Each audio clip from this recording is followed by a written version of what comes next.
네, 주목해야 될 이슈를 알아보는 시간, 트렌드 이슈 시간입니다. 오늘도 김은경 아나운서와 함께하고 있고요. 안녕하세요. 네, 안녕하세요. 오늘 완전 핑키 네. 핑키 공주네요. 네. 자, 그럼 오늘 밝은 소식으로 한번 시작해 보겠습니다. 여름 휴가를 떠나고 계신 분들, 여름 휴가 계획 세우고 계신 분들 많으실 텐데요. 올해는 섬으로 떠나면 정부가 여행 경비를 대준다고 합니다.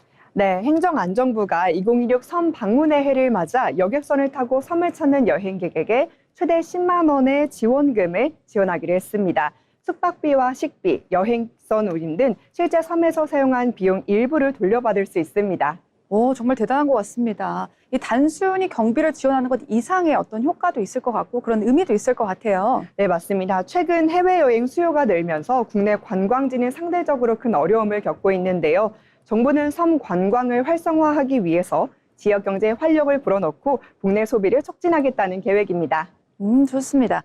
정부 역시 이런 틀에 맞춰서 섬을 새로운 관광 자원으로 육성하려고 하고 있는데 이 조건이 어떻게 되죠? 아무나 다 신청할 수는 없을 것 같은데. 네, 맞습니다. 여객선을 이용해 제주도를 제외한 국내 섬을 1박 이상 방문한 뒤 승선권과 영수증을 제출하면 되는데요. 신청자가 많을 경우 추첨을 통해 지원 대상이 선정됩니다.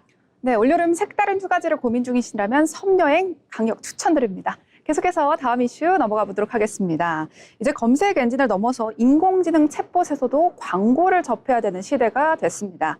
이 오픈 AI가 GPT의 광고 기능을 도입하고요. 이를 한국 시장에도 확대 적용하기로 했다는 뉴스입니다.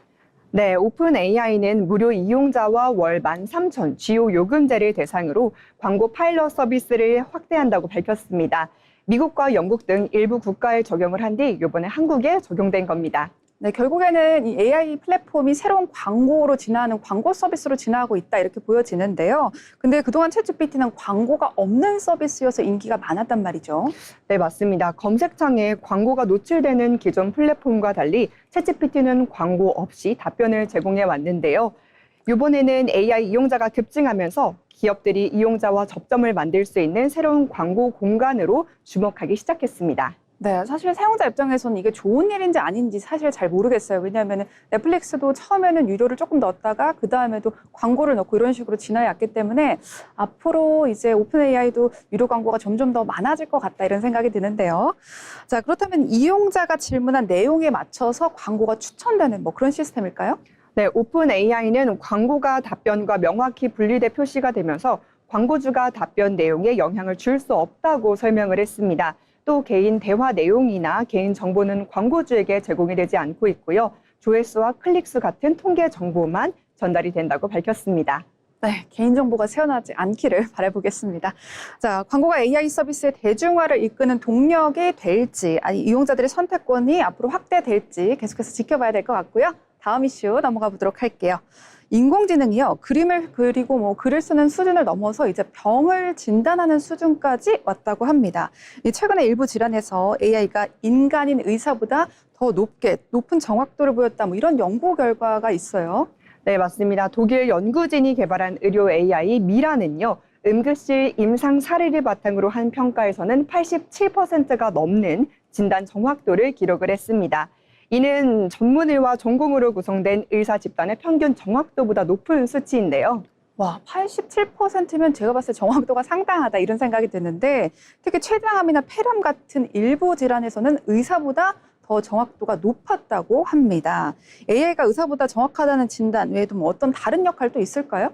네, 구글이 개발한 의료 AI 에이미는요, 검사 계획 수립과 약물 처방 과정에서도 높은 평가를 받았습니다.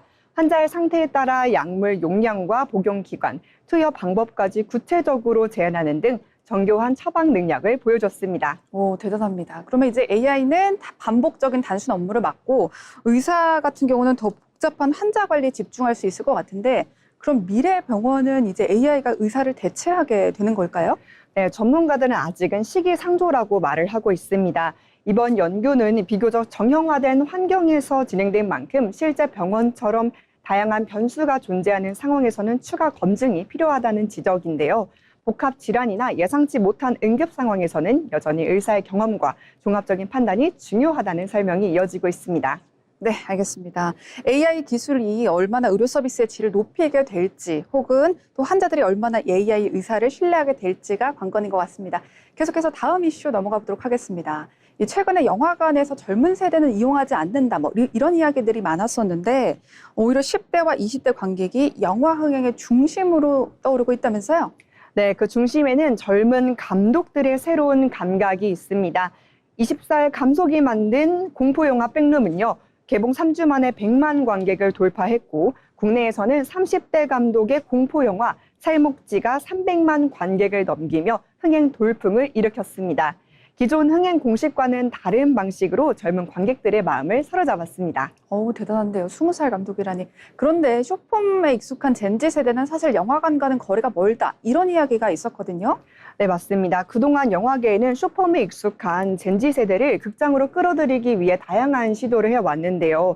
하지만 최근 흥행작들을 보게 되면 단순히 영화를 보는 것보다는 영화를 통해 새로운 경험을 만들 수 있는 콘텐츠에 반응하는 모습이 나타나고 있습니다. 네, 실제로 백룸 관련 숏폼 영상을 보니까 조회수가 수백만 회에 달하고 또 다른 유행을 만들어냈고 이걸 보면서 영화의 흥행 기준도 달라지고 있는 모습이죠.